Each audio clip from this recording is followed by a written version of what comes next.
Welcome to Season 2 of the Brewed In Barnsley podcast with me, your host, Matt McGlone. This season is complete with new mugs and new wonderful guests from Barnsley talking about their lives and their careers and how Barnsley has shaped them. Sit back, relax, grab a cuppa and enjoy.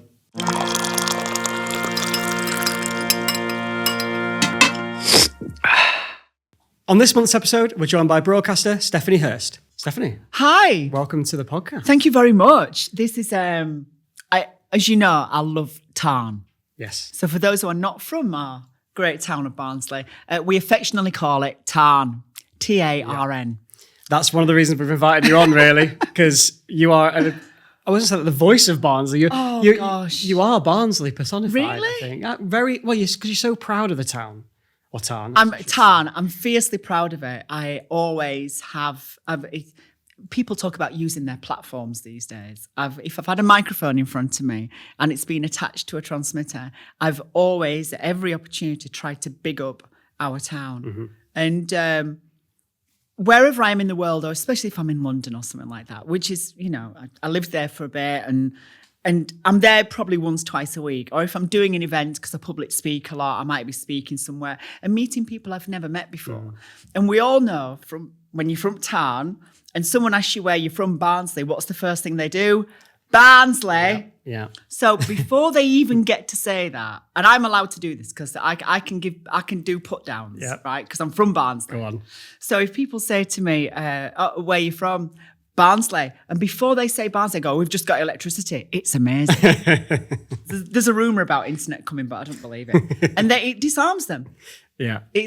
Then I can tell them all about the great stuff that we're doing. Mm-hmm. And the glassworks and all the great, and the new youth centre that's going to be open soon, and this and I show people pictures of our town hall. I did this yesterday actually, and I'm just like, it is amazing. Our town it's got so much good stuff going for it. Yeah. We're so lucky, but we don't realise it sometimes because we live in it. Yeah, we don't. Yeah. I mean, my job is to try and sell it. And it's actually quite easy because there's so much great stuff going on. But there is that message still out there. People do have that, I think, stereotypical view on Barnsley still. A little bit. If you're not from here. If you're not from Tarn. Yeah. So it's great to have you on the podcast. Thank you so much. We're going to talk a little bit about your career and about growing up in Barnsley as well. But I always start by asking my guests, how do you take your tea and do you like tea? Builders. Yeah. So I have my mug here. How do you take your tea? This is tech. This is a new exciting part of for series 2 of our podcast, because for the first series we didn't have any mugs. But we've got them now. So now you've got merch. Merch is good. How do you take your tea? Builders, because I get a bit claggy. So me and dairy products don't really get on. I like them, but they don't like me. Mm. But I do love tea. So I've learned to have it Builders, and I can drink cold tea as well. Because having been on the radio forever, Jojo, who I used to do the breakfast show with on Galaxy back in the day, and with Danny, Jojo would make a Jojo brew, and a Jojo brew was just amazing. But we'd be busy with the show, and the tea would be at the side of me there, the mixing desk and everything. They always said, don't have your drinks near to equipment. Luckily, I never spilt one over it. But the tea would go cold because we'd be busy doing something. So I'm used to drinking cold tea. I don't mind a cold tea either. I'll beat it. Yeah, it's cold not too brew. bad. We've had a few people on who said they don't have milk, they just have black tea. Yeah. I've not quite gone that far. I can do black flavoured teas. Yeah. I can do that kind of stuff. I drink a lot of flavoured teas. I love Yorkshire tea, but I don't discriminate, so I can have Tetley. It's got to be Yorkshire tea. I can have Tetley, and I love the guys at Yorkshire Tea. You've sent stuff to us back in the day. Thank you so much. But some people are really funny going, I'm only drinking Yorkshire Tea. Well, of course, preference is Yorkshire Tea, but if it's PG Tips or Tetley or whatever, I don't mind. We get Ringtons. Ringtons is good. My mum used to get delivered to the door. I saw a Ringtons van the other day. I've not seen one of those for years with the gold bits on it. My mum still gets it. Really? Delivered? Yeah, loves it. They're probably from Cawthorne. No, well, actually, I'm not from Barnsley. Really? I know. Anyway, it's been great being on the podcast. Thank you very much. See you again. Good night. You can tell by my accent. I don't have that accent, but yeah, I love. I'm from Doncaster. Donny. Great city. But I love Barnsley. Working here for the last few years, honestly. It's it's just developed so much well. And this is what I want to talk to you a little bit about. Yeah. You grew up in Barnsley, didn't you? In Athersley North was Athersley North originally, yeah. So my parents, my dad was from Longwood on Abbots Road, 76 Abbots Road. I always drive past it, and I've always wanted to knock on the door and go, can I come in, just have a look? Because it was my grandparents' house, and they passed in 1985. So I've not been in there since I was a child. And apparently I was conceived in there. Thanks, Mum and Dad. Oh, lovely. But you don't knock on the door and go, by the way, it was probably this room. Hi, I was conceived here. Weird thing, when we buried my dad a few years ago, I asked the funeral directors, I said, could we drive on the way back? Because my stepmom and my dad lived in Cudworth. So I said, could we drive past Abbots Road on the way to Arsley Crematorium? And they went, oh, yeah. I said, it's number 76. It's at the top of Abbots Road. And it was a cold November day, freezing, because my dad passed on Halloween in 2020. So funerals were obviously with COVID restrictions and everything. So it was a very small gathering. But as we drove past 76 Abbots Road, his bedroom window was wide open. Cold, freezing cold air. And that's like, you wouldn't have the window open No, you wouldn't, no. on a November day. You just wouldn't. So, yeah. So my dad from Longwood, my mum from Grimethorpe, grew up on Red City and White City in Grimethorpe. And then my granddad died, I think it was 48 in the early 70s. So I never met my mum's dad. But my grandma, or my nanan, she lived on Hillside in Brearley, 18 Hillside. I also want to knock on that door as well and go, can I come in? So if anyone's watching this podcast who lives in those houses, expect Steph to rock up at your door anytime soon. Yeah, I shouldn't really give those addresses away. But yeah, you'll occasionally see me park there in my red Vauxhall Nova. I've seen your car, yeah. Have you? Oh, bless you. So my dad had that thing, fantastic. yeah. He used to park it on Athersley North. Yeah. And so raised on Wilford Road, number 5 Wilford Road, Athersley North. And they brought me home from Barnsley Hospital. So I had to stay in a little longer because they'd use suction on me to get me out. because I didn't want to. It was nice and warm inside my mum. I didn't want to come out. So and I got this click hip thing going on, so they had to put me in these nappies and everything when I was born. And so I was in for a month or so. And they kept my mum in because they thought she'd get an infection, but she didn't. My mum always said that I had to stay in, and I've never talked about this kind of stuff on podcast before. This is proper detail. Carry on, go for it. Yeah. And we want every detail of your life. Every detail going, exactly. Yeah. So and then they brought me home. My dad tipped the taxi driver £1, and my mum went spare.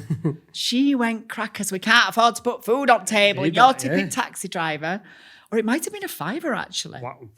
So in the not surprised, the 70s when I was born, this is I think it was surprised you weren't happy. She weren't. It was a lot of money. Although she was in labour for I think 4 or 5 days or something. Wow, okay. She was just getting Sunday roast out at oven, and the waters decided to break. So I popped out in Barnsley District General Hospital, and then taken up to Athersley North and raised there. Yeah, and what was it like growing up in Barnsley at that time? And I just remember my childhood was wonderful. It was full of love. It was. I was asked whether I want a brother, sister, cat, or a dog. Right. And I always say, well, knowing that I'd have to share everything, of course, I asked for a dog. No, I think they tried again, but it didn't happen. Although I did have a brother a couple of years before I was born, and he was born premature, and sadly his lungs collapsed. So, but now they can they can save babies that are born premature, and our Stephen would still be here, but alas not. So I came along, and then they I think they tried again. It didn't happen. So I got a dog. Right. And she was called Lassie. She was just a black mongrel, and where the library used to be, not where it is now, where it used to be, where Barnsley College is. Yeah.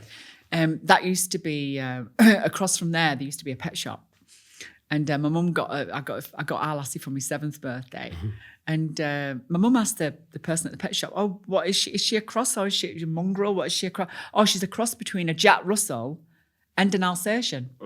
Wow. So I'm not sure whether stepladders were involved. I've got no idea. It's an interesting mix, yeah. But my childhood was great. I just remember us all being on our street. We were all feral. Yeah, fun times there. Yeah, there was a square. So there was there's our house, a row of there's two semi-detached, and then across the road there was like a square, which they actually tarmacked later, so you could park your cars in there. But it used to have a no ball game sign. Yeah. So naturally you played ball games. Naturally, of course, we played ball games. One of the kids cut the sign down, to be honest. But there were Wilsons who lived on Square, and we were scared at Wilsons because they were older. Oh. They were like 15 and we were like 7, and we were scared of these girls, and we were just scared. And my friend Lisa, and we just had, do you know what? I have so many fond memories of growing up. I can see the smile on your face when you're talking about it as well, you know. So yeah, I've got so many. It's beautiful. It's like it happened yesterday. Mm-hmm. And then behind our estate, so our council estate, in fact, at New Lodge, they did an exhibition last year all about local history from Athersley and New Lodge. So Athersley North, Athersley South, New Lodge, and the schools and everything. And there was lots of old memorabilia, lots of bits from the archive. And that was truly fascinating. So growing up on that area, but if you do look at a map of Athersley North, you can see, in fact, it's still Clifton Crescent, which circles the back of the estate. Yeah. But I forgot what it's been like that for 30 years, the new name of it, but I call it Clifton Crescent in my head. But there's the old railway line, and that's an old Dr. Beeching line who was tasked by the government in the 1960s to make British railways profitable. Mm-hmm. So he closed loads of lines down, and that was one of the lines that got closed down in the 1960s. And that became our playground in the 1970s. Well, 1980, should I say, and 90s. Mm. So by the time we got to it was slightly overgrown, but not too overgrown. But now, the wonderful people at Barnsley Council have put a path in there. There's a path going. It's a nice walkway for people. It's wonderful. I went down it this summer and last summer. Can I say, do you still go back? Yeah, I still go back. I'm like a homing pigeon. Yeah. You'll always see me in my Vauxhall Nova. Yeah. You know, around Athersley North. Racing round. Not so much racing around, but, you know, I do have a meander. Yeah. But yeah, lots of growing up on Athersley North, especially in 1980s and 90s for me. That was my era of growing up. And yeah, in fact, at Greatest Hits Radio, where I work at Hits Radio on Greatest Hits, and we, with the Band Aid Trust, repeated the whole day of Live Aid. Right. Yes. On Greatest Hits. You did, yeah. And the wonderful thing about it was I remember being on that very day of Live Aid when I was a kid. I was out on the bike on our street. And I remember my dad shouting from our front door, because I loved Queen as a child. Mm-hmm. And my dad shouting me that Queen were on. So it's 20-7 on this July day in 1985. I remember throwing my bike down at our front door, running into our house and sitting down in front of our big telly. Not a big plasma that you get now. Fat back telly. Oh, right, yeah. My dad used to work for a company called Wigfalls, and so they used to, you buy tellies or get them on Never Never from Wiggies. Mm-hmm. And so I remember sitting in front cross-legged watching Queen. So when we replayed it earlier this year in July, I sat on our street in my Vauxhall Nova, looking at our house whilst listening to it on the radio live, being replayed. I had a proper moment. I was tears running. And then I saw my friend Marie. Right. She pulled around and caught me in tears. So I was like, oh gosh. But it's Athersley North is the core of me. Yeah. It's and I will never leave it. Yeah. As soon as our old house goes up for sale, I want it. I'm going to try it. I'll try and save them or get something or sell something to try and buy it. Because, it's turn into a Stephanie Hirst museum. Oh, God, imagine that. Yeah. People do that now. But that is then the house where I imagine where your love of radio began as well then. And where you thought this is a hobby that then became... Yeah, so when I got Lassie... the cross between the Jack Russell and the Alsatian. When I got Lassie, I also got for my 7th birthday, I got a little ghetto blaster thing. So it wasn't one of those big ones. It was made by Rotel, and it currently sits on my windowsill in my office. So I see it every day. And this was I used to call it the magic box because it played all my favourite songs and I tuned to my local radio station. So Athersley is It's kind of to the west of Barnsley. We're like next to Royston on that West Yorkshire perimeter. So where I was situated, I could pick up Hallam FM or I could pick up Radio Air in Leeds. And I tried calling Hallam and I tried to speak to DJs, but none of them were having any of it. I wanted to go in and look round. No. Radio Air, on the other hand, yeah, come in. Well, I bugged the living daylights out of the DJs. To a point where they thought, we're going to have to... Yeah, we're going to have to let her in. So, but little did they know that I'd already been in when I was 9. So getting this magic box, my radio, when I was 7. And for those of a particular vintage, you'd record the charts on a Sunday. And then you'd just try and pause your cassette just before the DJ started speaking. Well, the problem is I had none of the music and just all of the DJs. So it was just, my tapes are just full of DJs. But I would sit and listen to the charts, which I went on to present years later, which is crazy. But this magic box was just, it played my favourite songs. And I learned things from it. And I would tune around the dial and I'd hear, the atmospherics late at night on long wave or AM, you could pick up like American Forces Network, or you'd get the BBC World Service, you get all of these, you hear the shipping forecast on Radio 4, you'd hear all of these things. And it was just theatre of the mind. I just still to this very day, audio, this is if you may be watching this on YouTube, but then again, you're probably listening to it as a podcast. This is audio. The podcast is, the reason it's called a podcast is because of the iPod. Yeah. And Generation Alpha don't know what an iPod is, or Gen X don't know what an iPod is. We do, but that's the reason it's called a podcast. But essentially, it's a radio show. It's audio. Yeah. And you're listening to it in your ears. And just like you do with radio. So it's the world of audio I've always been obsessed with. Yeah. So I get to go in, I get to go in Radio Air, my local radio station. But I'd already been in when I was 9 on a station tour. So I was obsessed with this place. And my dad at that time was based in Morley. And he'd heard on Radio Air that we were doing an open day or something. Do you want to go down? There's a fun fair. And all sorts of stuff. And the Radio Air Roadshow will be there. So yeah. But you weren't bothered about the fun fair. I wanted to go in. And for 25p, you could go and look round the studios. So it's a gorgeous September day. Well, Radio Air launched on the 1st of September. So it must have been their 4th or 5th birthday or something or whatever. Anyway, you could go in for a look round. So it's 25p to go in the studios.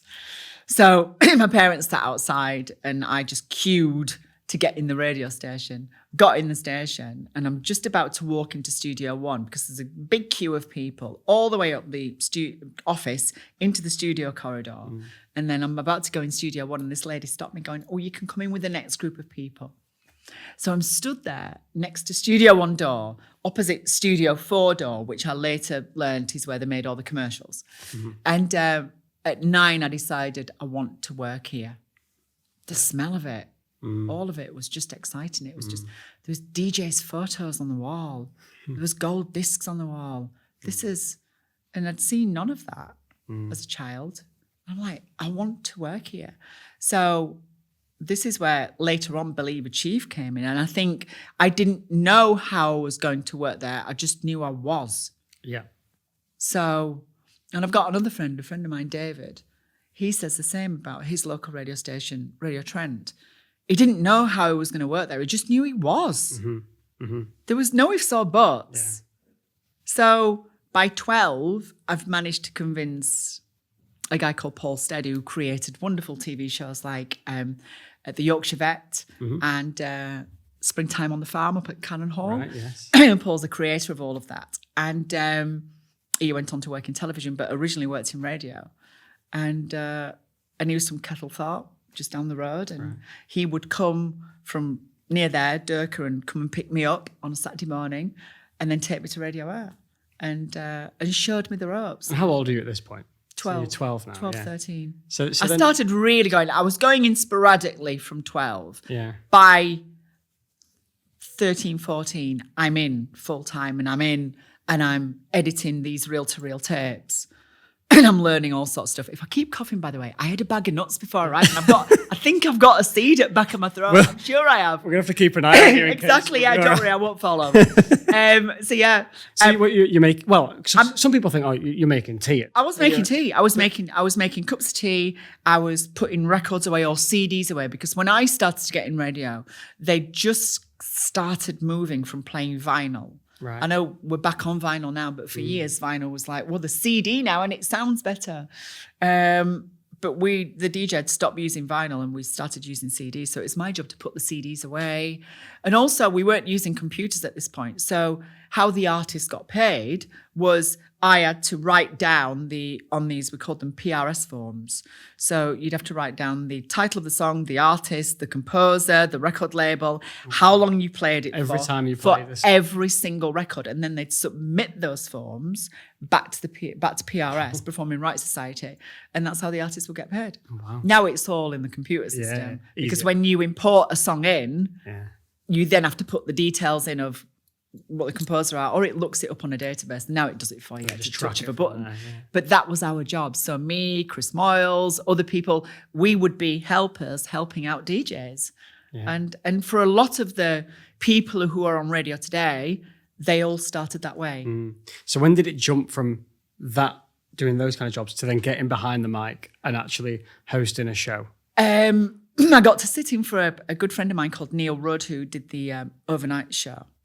And Neil really helped me because the boss wasn't... I was giving the boss tapes all the time and he wasn't forthcoming with the show. But Neil said, give him a chance. And he did. And so I got this chance to do this overnight show. My first song was... the first song I played was a 70s song. They did a song called Sugar Baby Love, the Rubettes, but it wasn't that. It was their other song called Jukebox Jive. And then the next song was Achy Breaky Heart. Right. But instead of calling him Billy Ray Cyrus, his real name, Miley Ray Cyrus as dad, I called him Billy Ray Cypress. And I'm like, oh, God. It's not set the tone for your whole career, though. Oh, no, it did set the tone for my whole career. And then there was one. See, this is why the overnight show is really important, because it allowed me to make mistakes. And there was one, I was always really good at reading at school, and I've always loved reading. But occasionally, I think there is, as I've got older, there's a little bit of mild dyslexia in there, probably. Crept in. Undiagnosed. And occasionally, if I see a word split across on a page, it'll come out wrong. And I was reading this story on overnights. I must have been 16. So it was just me broadcasting to truckers. A big hello to all you truckers out there. And I was talking about this lady's estranged husband. And I said he strangled. But that is what the overnight show is for. I hope you noticed your mistake as well. Because if you I didn't. Did you leave that? No, I didn't. Someone came in and said, did you just say what you'd said? What did I say? And but that's what the overnight show is. It's the audience is so low. It's there for you to make mistakes and learn. And now from that day forth, I've always made a note of, if something spread across a word, that still sits at the back of my mind from the early 90s. But obviously you did something right, because you've made a career for yourself. Somehow. Very successful. I don't know how, to be honest. Radio. I don't know how. You went to a number of stations across Yorkshire, didn't you? Yeah, well, I'd been at Radio Air and I wasn't really progressing. I was doing overnights and I kind of a little bit stuck. And a guy called, I think it was Mike Toolin, who does afternoons. Yes. On Hits Radio, where I work now. Mike said, maybe leave and come back. And that's always, if you work in business or wherever you want to climb up the ladder, sometimes it is good to leave and come back. So I left and came back 20 years later to do national shows from that building, which was amazing. But I left to go to Minster FM in York and did a load of cover work. And then they gave me a weird daytime show, which was 11 till 3.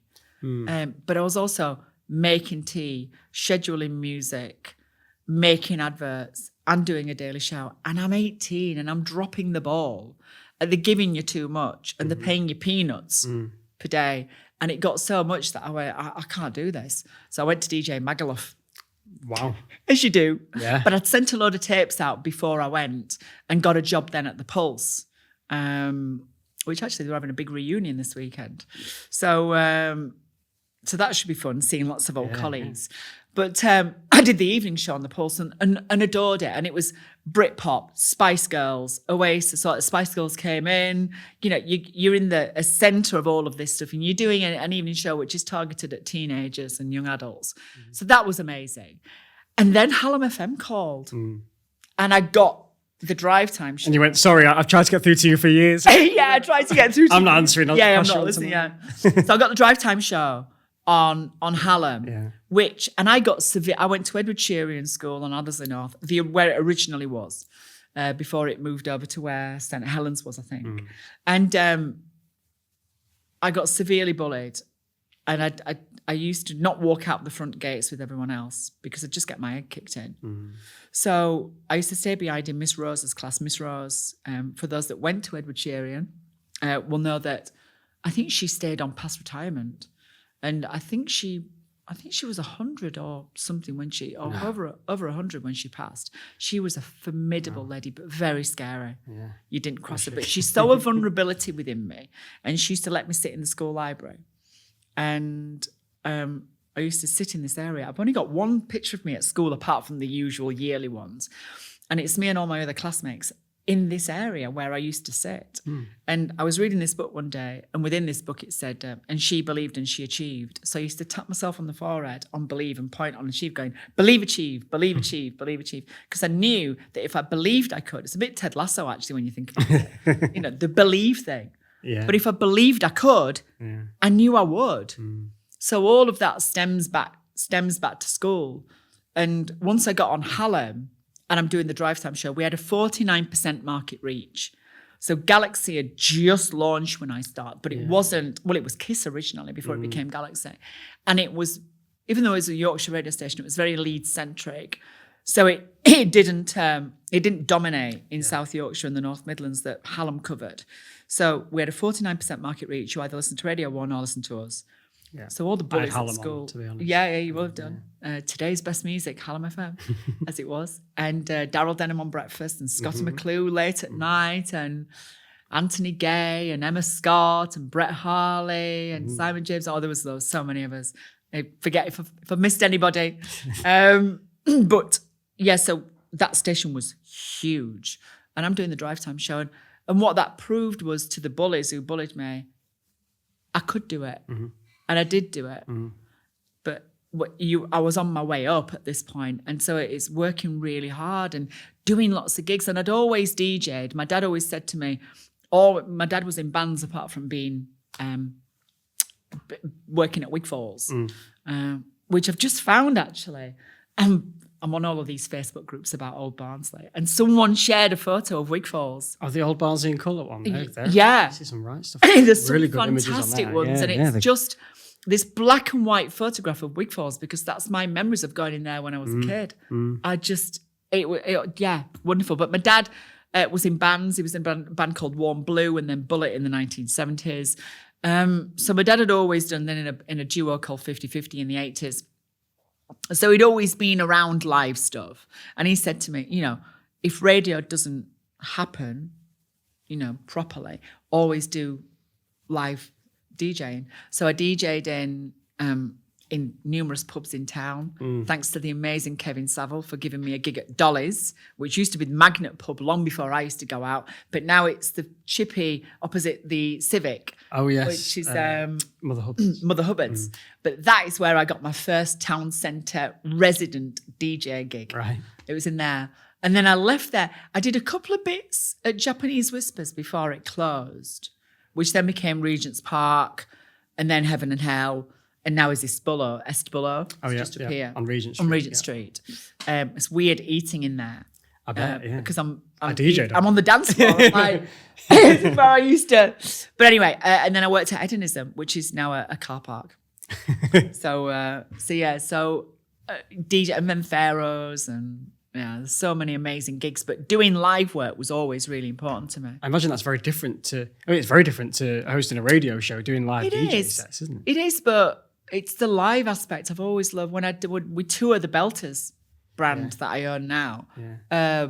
In fact, I've done my first one in Barnsley at Birdwell venue Yes. earlier this year, which was amazing. It sold out and it was just incredible.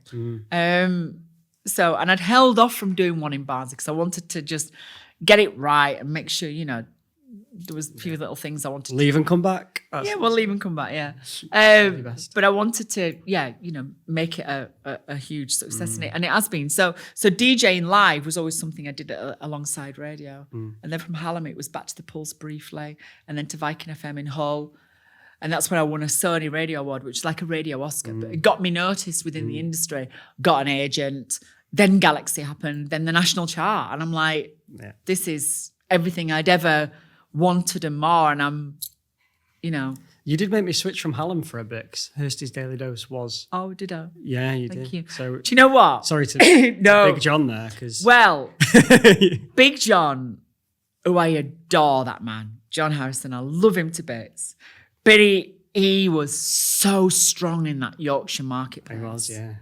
And we talk in radio, we talk about demographics, so you got 15, 24s, 25, 44...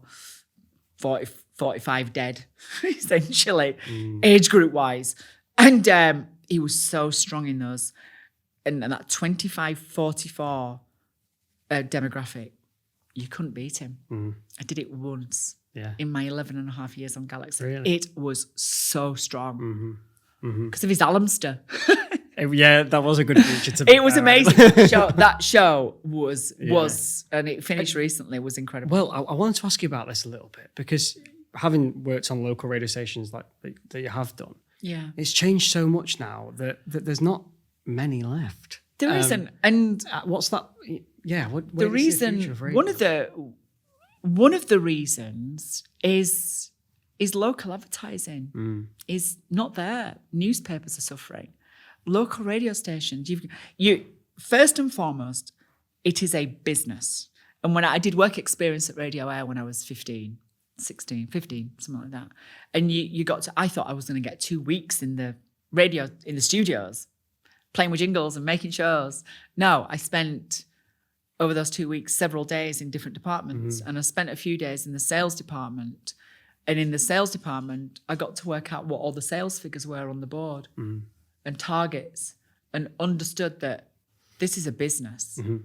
Yeah, it's great, and we have pop stars in, and we have gold discs on the wall, and it's lovely, and it's brilliant. But where does the money come from to do where does the money come? It has to make money. And as the world is changing faster than we've ever experienced in our lives. And if you're a business now, I hope that you advertise on radio. You should spend on radio, because radio is a wonderful, getting in people's ears. But also they're putting their money on Facebook and Google Ads. And that money's going to America. But it's where the audience is.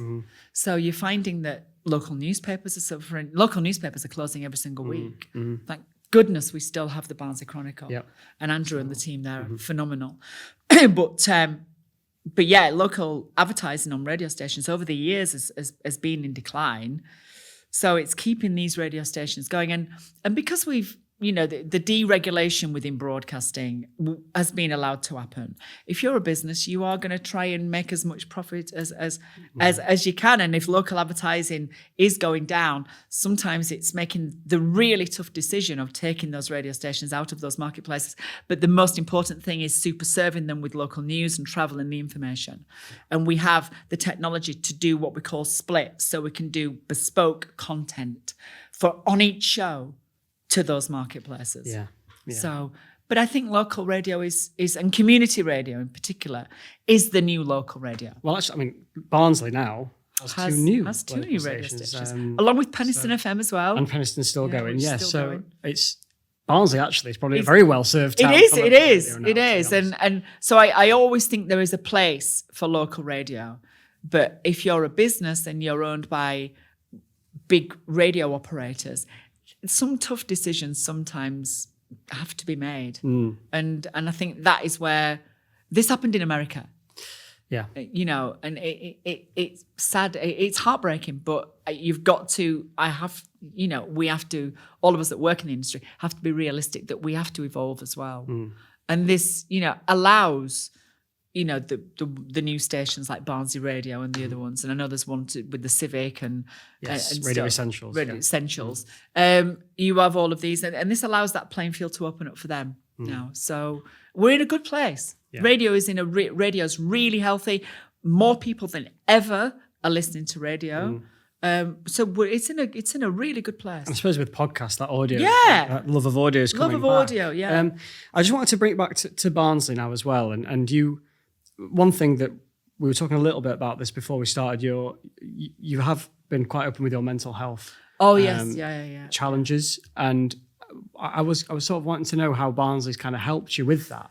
Do you feel? I think when I started, and it's all been well documented, but when I started to talk about this, and for anybody that reveals something about themselves and starts to talk about how they felt for years and the mental health struggles that came with that. And I do apologize if any of this is triggering, but there was a few times I tried not to be here. So, and when you start to speak to, I always talk about my tribe. I think for any of us, we have to have our close friends, those that are there, rock solid. No matter what, in the middle of the night you need them, they are there. And to have your tribe, but also the tribe of our communities. And I think Barnsley wrapped its arms around me and protected me. And I remember when it had all been revealed and everything and blah, blah, blah. And I remember I was in the local supermarket and Budgeons as it was then.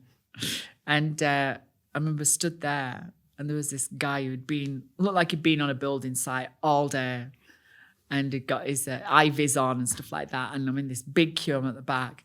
And he just turned around and went, "Hey, Steve, we still love you." And everyone started applauding. And I was like, that's why I love town. Yeah. So Barnsley and then after I talked about all of that, I turned the lights on like a couple of months later. And so I think you reap what you sow in this life, and everyone in this town is just incredible. Yeah. I love everybody because it's just, I'm so proud of who we are. Yeah. And our roots, the reason why we are who we are is because of our parents and because of our grandparents and our great-grandparents and all of those incredible people, men and women that served in those wars and fought. And you see those photographs, those glass things, which are just down from the town hall, the churches, opposite Dickie Bird. Yes. And those people who fought for us, all of that is who we are today. And they formed who we are. And our town is just built of some incredible people. And it is, I find Barnsley it's a town that is very proud. People are very proud of coming from Barnsley. And, they might knock it a little bit here and there, but if you say anything bad about Barnsley from Barnsley, not good at all. And what you talked about the community, and you yourself are proud of that, and you've hosted the Proud Awards, haven't you, in Barnsley as well for I think for 11 years. Yeah, so Proud of Barnsley. Is that a reason why you've done that? Because you're proud of Barnsley, but for the generation, for the people here in Barnsley as well. Yeah.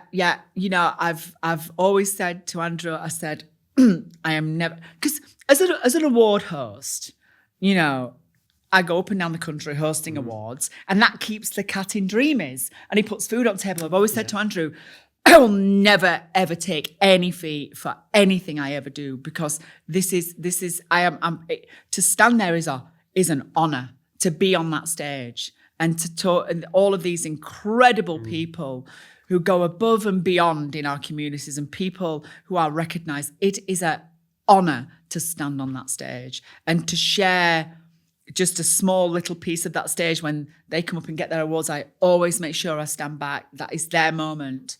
I'm just a facilitator to allow them to come up. And as we show those really moving videos, it's one of the greatest honors of my life to stand on that stage. Yeah. And and as long as they need me to do it for, I am there. I am there. Yeah. Because I get choked up. You can hear me getting choked up about it. I mean, I just love it. You've interviewed A-list celebrities and everything. Yeah. I imagine those moments stick with you, but the Proud of Barnsley Awards and those kind of moments. Because it's our people. It's our town. They're our people.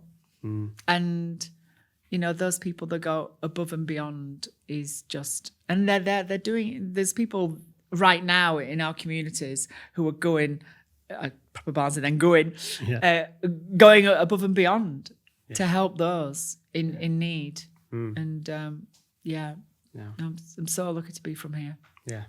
Well, I was going to ask to sum up what you love about Barnsley. And we've talked a lot about it on this podcast already, I think. But what do you think? Is it that community spirit? What makes Barnsley stand out from other places, do you think? Yeah, you know, there's other towns in this country and cities that are formidable and are incredible. Some need more help than others. You know, you look at some of the other towns and cities, especially some of the smaller towns that are really, really struggling. But we've been very lucky with the investment we've had in our town. And, you know, our cinema, Parkway is just, the work that they do there is always support it, please, because it's phenomenal.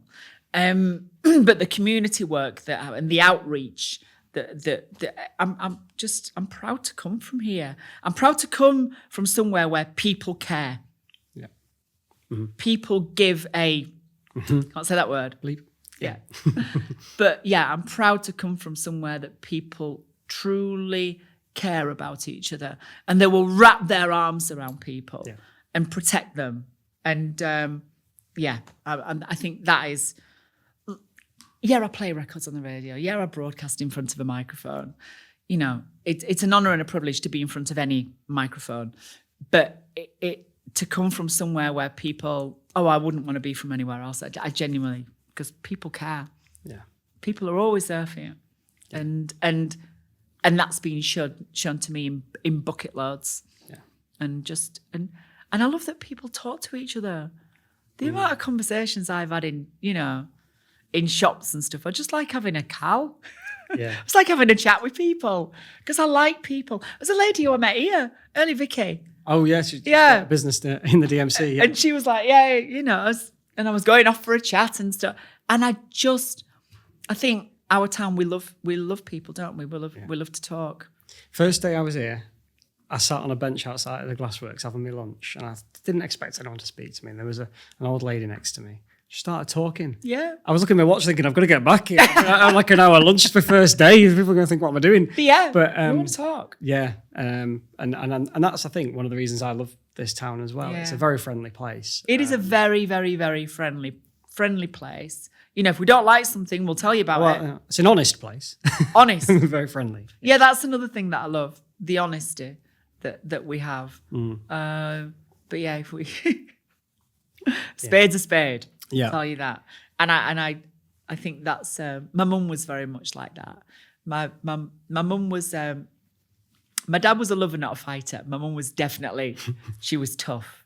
She was That's tough. why she told him what she thought when he gave him taxi £5. Well, exactly, yeah. She was fierce. He was being a lover. Here's your £5. Exactly, yeah. My dad was being a lover. He was. My dad was such a... I'd give him a birthday present or I'd give him a Christmas present. It just burst into tears, bless him. He was such a gorgeous, delicate, but wonderful father who went, and worked all hours God sends because we didn't have much.